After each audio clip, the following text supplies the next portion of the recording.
Hello and welcome to Norwood News. Today is Friday, November 12th, and I'm your host, Brian Boudreau. It's great to have you with us as we end another week here in Norwood. Many people gathered on the town common Thursday morning for the annual Veterans Day memorial ceremony. Town officials gave remarks and shared appreciation for veterans near and far. The Colonial Pipers and the Norwood High School Marching Band performed for the crowd. This special ceremony is arranged each year by Director of Veteran Services, Ted Mulvihill. He shares more about the importance of Veterans Day. Well, today is November 11th, and today we celebrate Veterans Day. So we just wrapped up our ceremonies and observances here on Norwood Town Common, on the Dempsey Gazebo. The attendance was spectacular. The weather cooperated. Really beautiful day out here. And we had scouts, we had police, fire, honor guards, veteran service organizations, two bands, the Pipers and the Colonial Boys, and Norwood High's marching band. Just tremendous entertainment, and it's just a wonderful day every year. It has been 2 years since we celebrated this in person, and it's about time because it feels great to be back in person and being able to see everybody again in a very public venue and offer their recognition and support to Norwood's veterans. So on behalf of our Department of Veteran Services and all Norwood's veterans, we'd like to thank the town of Norwood for their continued support and recognition. God bless Norwood. Thanks, Ted, and thank you to all of Norwood's veterans. Last week, the Norwood Police Department reported that there was a robbery at the Dean Street Mobile Station. Well, after hard work by NPD detectives, a suspect was identified and an arrest was made this week. Chief Brooks has more. We just wanted to let everybody know that we solved that robbery case at the Dean Street Mobile. It used to be Dean Street Mobile, now Circle K Mobile, the corner of Route 1 and Dean. A week or so ago, it was held up by a man who feigned that he was carrying a firearm. As it turns out, he wasn't, but he did beat the clerk and escape with a small amount of money. Our detectives working that case and using some surveillance footage were able to narrow in on a suspect. Detective Tony Lopes obtained a search warrant to search an apartment at the Stonebridge Apartments on Dean Street, where he believed that this subject might have been staying on and off. As detectives of the Norwood Police Department and the NORPAC Task Force set up surveillance in the parking lot, they saw this subject leave and make his way through the parking lot. They identified themselves as police detectives. The man took off. They had a foot chase through the neighborhood there that ended up on Lewis Ave. Detective Sergeant Tim McDonough tackled the subject. And not only has he been charged with that robbery case, but he had a substantial amount of fentanyl on him. So our detectives got a second subsequent search warrant and conducted a drug search of the apartment at Stonebridge and recovered more drug evidence. So that subject has been arraigned at the Dedham District Court, and we're happy to see that that case was solved and we were able to make that arrest without the public being at risk. Thank you to Chief Brooks and all the officers and detectives that made the arrest on this case. Stay tuned after this break for more town news.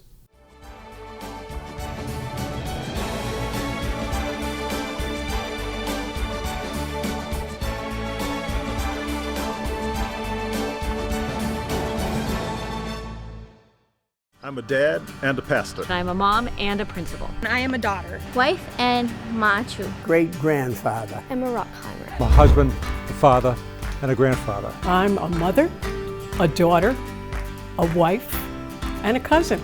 I got vaccinated for my parents. Because I want to be a good neighbor. For safety and for the people I love. For my family, for my community, and for our community at large. કારણ કે મારી ઈચ્છા હતી કે મારા બાળક બીજા બાળક સાથે રમી શકે.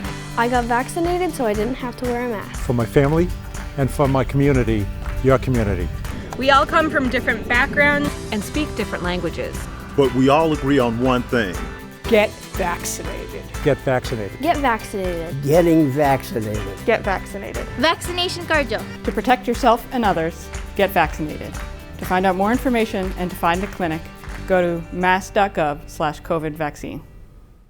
Welcome back. Floor hockey is back for another season. Rec Department Director Travis Farley shares more.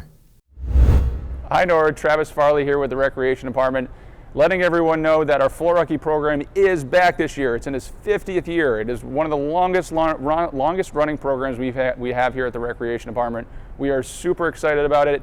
It's back. We took a 1-year hiatus because of COVID. We are super excited that it's back. Just to let everybody know, Thursdays is K through 1. Wednesdays is grades 2 through 3, and Mondays is grades 4 through 5. Game times will vary based off of how many kids we get. Obviously, the more the better, but it is a fun program if you're just starting out. We have kids from varying abilities, kids that have never played hockey before, to all the way up to kids that are playing in the Nuggets right now. So we're very excited about it. We are looking for volunteer coaches, so if you are a parent and you want to help out, we encourage you to. It's a lot of fun. The kids have a blast. That's the name of the game. We do have a banquet at the end of the year that we're excited to finally have this year because we couldn't have 2 years ago when we stopped. We are asking kids to wear masks, so full disclosure, it is only $45, and that $45 does include the goggles, mouth guard, and everything you should need in the t-shirt. So it is basically just come, have fun. We hope you can join us, and we hope to have you back here again for floor hockey for its 50th year in Norwood. Thank you. Thanks, Travis. As a reminder, the rec department is hiring additional staff to help out with the upcoming floor hockey season. For more details, call the rec department. If you're looking for some unique plants to add to the inside of your house or outside, downtown Norwood has just the place for you. NCM was able to catch up with the owner of Emerald City Plant Shop, Quante Turner. Located at 702 Washington Street in downtown Norwood, Emerald City Plants isn't your typical plant shop. It's so much more. Owner Quante Turner tells us why her plant shop is unique. So we specialize in indoor tropical plants. Occasionally we'll have seasonal items like pumpkins and poinsettias for the holidays, but really focusing on indoor tropical houseplants and how to care for them. In 2018, Turner found her passion with plants and pursued her dream. I want to say I got into them heavy in 2018 after I stopped traveling for work. I was a college recruiter, so keeping anything alive, let alone plants, was really hard to do. So in around 2018, my Nana gave me 2 clippings of her plants, and it just kind of skyrocketed from there. And then in 2019, I started working at Niche Plant Shop in the South End, and when the pandemic hit and we closed and reopened, we couldn't keep any plants on the shelves. So I took that as an opportunity to kind of bring plants to Norwood. The community has welcomed Turner with open arms, and she loves being a Norwood resident for her home and business. So I'm a Norwood resident, a proud Norwood resident. I moved here 3 years ago, and it was actually honestly by chance. In January, I was coming across the street from a massage appointment from Sun Massage, and I saw the vacancy sign in the door, and it was right after the market had finished and I had great success, and I was like, well, let me call them and see what's happening. And then 5 months later, we opened May 1st. So everyone that I've met and come across my path in terms of like getting permitting and getting everything set up has just been awesome. The police chief comes down here every now and then and knows me by name, so it's a really welcoming community, and also just building camaraderie with the other business owners, patronizing their businesses and in turn them, so it's been just a wonderful welcoming community. Emerald City Plants also offers a beautiful space for events in the community. Yeah, so we are actually an event space. So plant shop by day, event space by night. So if you wanted to have your baby shower here or an art show, we're actually starting to gear up now that we're kind of getting a handle on the new normal with COVID, having events in the space. So we will be having a Little Shop of Horrors showing here in light of the holiday season, the Halloween season. So really excited to kind of bring a community space to Norwood. And then in addition to that, we service all of your personal plants. We do house calls, we do company installs, we also do plant rentals. So if you're having a big event and you don't necessarily want to buy plants, you can rent them from us. So we do a lot of things around plants, but really I wanted to create the space to be a community gathering space. To learn more about Emerald City Plants, please visit their website or follow them on Facebook and Instagram. Now we're going to toss it over to Miles Kidd for school news. Hi guys, I'm Miles Kidd, and let's take a look at some activities happening in our Norwood schools this week. Reminder that Wednesday, November 17th is an early release day for all schools for parent-teacher conferences. The Coakley will dismiss at 11 a.m., Norwood High School at 11:30 a.m., and the elementary schools at 12:30.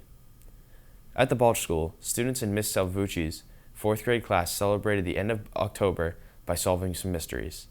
Students worked together to solve math problems, to eliminate suspects, explore their individual fingerprints, and participated in a math scavenger hunt. They even tested their bravery by identifying mystery items hidden in a box. Students finished the day with a party in a bag. It was a great afternoon. October was Breast Cancer Awareness Month, and the Coakley Middle School turned up the pink. This is an annual international health campaign organized by major breast cancer charities every October to increase awareness of the disease and to raise funds for research into its cause, prevention, diagnosis, treatment, and cure. The Cleveland School held a very special ceremony for Veterans Day, and they've shared with us a video that was produced by Nora Galvin.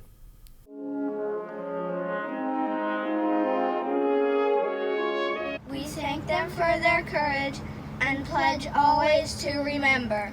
We're proud for all the soldiers who kept thinking of red, white, and blue. They fought for us and all our rights.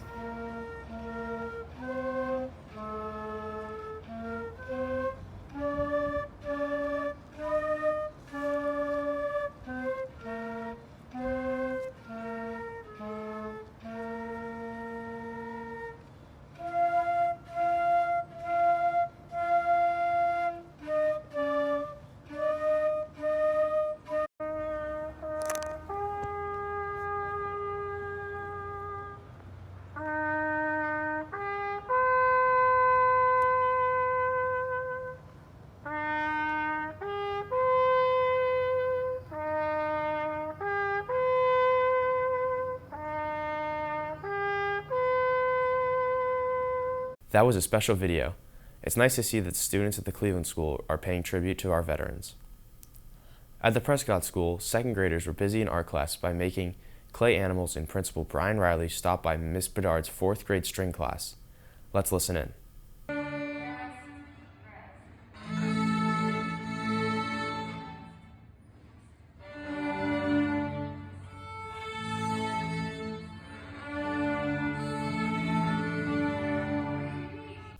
This fall at the Willett, in the physical education classes, the kindergarten students have been learning body and spatial awareness through motor skills in movement games.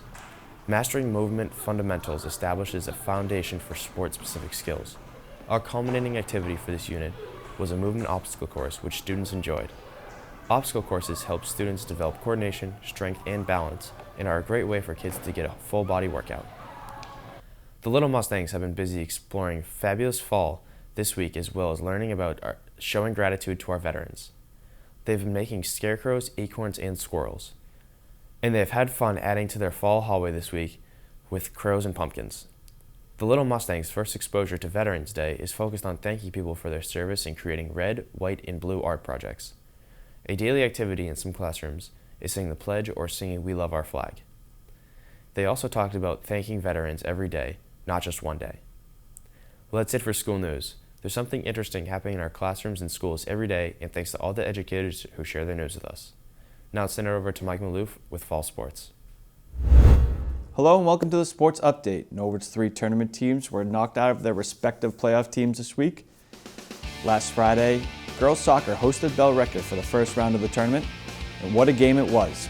Both teams showed their defensive ability throughout the whole game. Senior captain Cece Venditti and Sam Marine were strong on the back end for the Mustangs and were able to contain the strong Billerica offense. After regulation, both teams were still knotted at 0 and headed into overtime. In overtime, they had plenty of opportunities, and sophomore Trisha Watkowski was up to the task in goal. After 2 overtime periods, the game was still knotted at 0 and they headed into penalty kicks. Unfortunately, the ball did not bounce the Mustangs' way, and Billerica netted 4 goals to Norwood's 1. Great season by the girls soccer team. Later that night, the football team made the long trip north to the number 1 seeded Marblehead Magicians. Marblehead got on the board early in the first quarter with a short touchdown pass. Then in the second, still up 7-0, the Magicians again showed off their offensive passing attack. This time it was a 61-yard touchdown pass on a seam route down the middle of the field. On the ensuing kickoff, Brian Mateo received the ball on the Mustang 10-yard line, and Brian did what he's been doing all season. He found a seam, broke 1 tackle, and was off to the races. Mateo had 2 men to beat and seemed to be in the clear for a 90-yard touchdown when one of the Magician defenders tripped him. The dangerous play was not called a penalty, and it wasn't an issue for the Mustangs as they were still able to punch in a short touchdown run, making the score 14-7. The defense was on display for both teams, exchanging turnovers late in the half and in the third. Then, late in the third quarter, the Magicians pulled off some fourth down magic, tossing a third touchdown pass of the game. It stayed that way through the fourth, and the game ended 21-7 Marblehead, knocking the Mustangs out of the playoffs. The field hockey team traveled to neighboring Westwood Tuesday night for their second round matchup. This was the third matchup of the season for the two teams, with Westwood taking the first two decisions 6-0 and 4-0, but as most coaches know, it's hard to beat a team 3 times. Both teams shared their opportunities early, and then the Wolverines were awarded a penalty shot, and Kendall Blomquist got one past Norwood's Talia Frucci. The Mustangs absolutely battled out the remaining 3 quarters, but couldn't find the back of the net. The game unfortunately ended 1-0, ending the season for the girls. Obviously a great performance compared to the first 2 games, and an amazing season by the field hockey team. Then, we had some good news on the Hill as senior girls basketball star Megan Obrey signed her official letter of intent to play at Division I powerhouse Villanova. For Obrey's, it's been a day she's been looking forward to for a very long time. I don't even know. It's so surreal, like finally it actually happening. There was a large group on hand for the event, including family and friends, and Obrey's knows she wouldn't get to this point without all of her support. My friends and family, thank you to all of them. They've supported me through everything, and all my coaches I've had, and everyone who's trained me. Just huge thanks to them. Congrats, Megan. We look forward to seeing you and the rest of the girls on the basketball team tear up the hard court this winter. Well, that's all for sports. Make sure to follow us on social media for Thanksgiving broadcast information. In government, the middle school building committee met remotely Monday night. The group reviewed building highlights, including the proposed site plan, floor plan, and renderings. The committee opened the floor to questions from the community regarding proprietary items and supply chain issues. Before adjournment, the group voted to proceed with the CM at-risk strategy. The board will meet again in the coming weeks. Tuesday was a busy night in town government with 4 meetings taking place. First, at the Selectmen's meeting, the board met with Community Preservation Committee candidate Maria Gallisan. After a few brief questions, the Selectmen unanimously appointed her to the committee. The Norwood Historical Commission presented its campaign for markers that can be purchased for historical Norwood homes. They also gave an in-depth presentation of the Morse House and the looming renovations that will need to be completed at some point in time. The Selectmen have tabled the issue for a future meeting. They will meet again on November 16th. The Zoning Board met remotely, and the group discussed Case 21-23 regarding property on Shaw Street. Attorney David Hearn presented an update on the application for his clients. Other residents on Shaw Street joined the meeting to ask questions about potential property changes. After continued discussion, the board voted to continue the public hearing at the next meeting. Later, a resident on Winter Street appeared before the board to request a special permit. The permit was approved by the board, and the former dental office will be rezoned to a commercial office space. The Zoning Board of Appeals meets again on December 7th. The Trails Advisory Committee met at the Senior Center. The group discussed ongoing Eagle projects and work parties. The group officially postponed the Progress Norwood Walk for now, but it will be rescheduled at a later date. The board reviewed upcoming plans for Norwood's 150th, including the first day hike on New Year's Day. Before adjournment, members provided details on the Trails report. The board will meet again on December 14th. The Library Board of Trustees met and began their November meeting by covering the consent agenda, which included the financial reports and director's report. Following the reports, the Literacy and Outreach Librarian, Christy David, provided her report. During old business, the board discussed trustee bylaws, library policies, and the 2022-2026 strategic plan. The next meeting for the Library Board of Trustees will be next month on December 14th. There was a difference of opinion at the Airport Commission meeting on Wednesday, which sparked comments back and forth from the Commission members and Boston Executive Helicopter President, Chris Donovan. There seems to be confusion regarding the areas on the tarmac designated for helipads. According to Donovan, a transient user of the airport would not know of these areas, while airport manager Russ McGuire explained where these indicators could be found. You can't land anywhere, so to say that something unauthorized, the only one person that can make a safety determination, which is based on a safety determination, will be the FAA. And I've asked before to get the FAA involved if there's a safety concern. Available to all pilots. You have it in front of you. It says helicopter parking on it. There's 2 locations. Right. North and south on the taxi lane. On top of that, as I mentioned earlier, Dave Abbott was based there for a number of years flying helicopters, so he's fully aware of where the helicopter operating areas are. And Mr. Donovan has been fully aware of where the authorized helicopter operations are, going all the way back to at least 2011. And that became part of an email. So where's this pilot coming in here? How do they get this? Is this? They can go online, they can access that. So you're a pilot and you're flying to, you do some check work, beforehand? It's an airport diagram. You look it up, I'm flying to Norwood Airport, and this is where I should land, and this is what runways are available, and That's the FAA's airport diagram. this is the FAA's? That's the FAA's. Okay. To resolve the issue, the Airport Commission plans to work with Mass DOT Aeronautics and the airport manager to further clarify designated helipad areas. The Airport Commission will meet again next month. And for complete government coverage, tune into the NCM Government Channel or watch it on demand at norwoodcommunitymedia.org. Stay tuned after this break for more town news.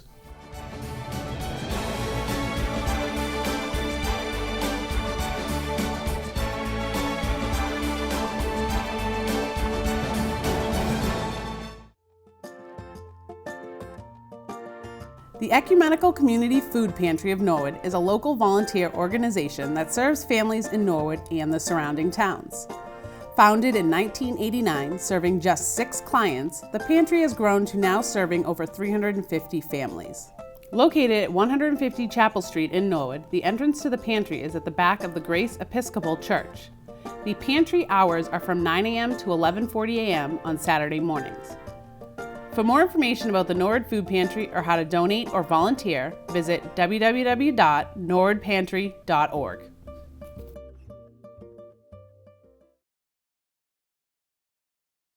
Welcome back.